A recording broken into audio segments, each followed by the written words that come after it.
As the world shifts to decarbonize, Hyosung Group, the South Korean industrial conglomerate, intends to invest 1 trillion South Korean won, about $835 million, into green hydrogen production facilities at the southwestern tip of the Korean peninsula, in South Jeolla province.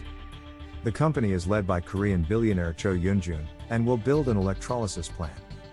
The company will be focusing on green hydrogen production using electrolysis, which splits water into its water and hydrogen.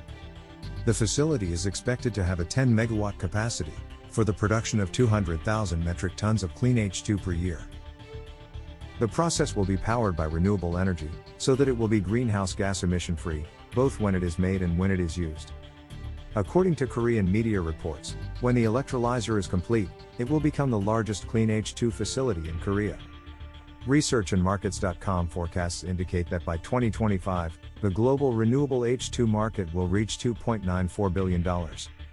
This is a massive rate of growth, as the market was valued at $580 million in 2020. That research firm pointed to the increasing environmental concerns as a trend driver. One of the largest Hyosung shareholders, Cho Hyosung, also a member of its controlling family, reached billionaire status in 2021, in part because of investor interest in H2.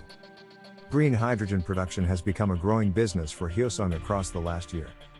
Hyosung Group subsidiary, Hyosung Heavy Industries, has already announced that it has already begun the largest liquid H2 factory in the world. That facility is under construction in Ulsan, South Korea. The fourth quarter financial report for the company refers to its H2 development through 2028 as a full turnkey solution. The company is far from the only one showing an interest in H2.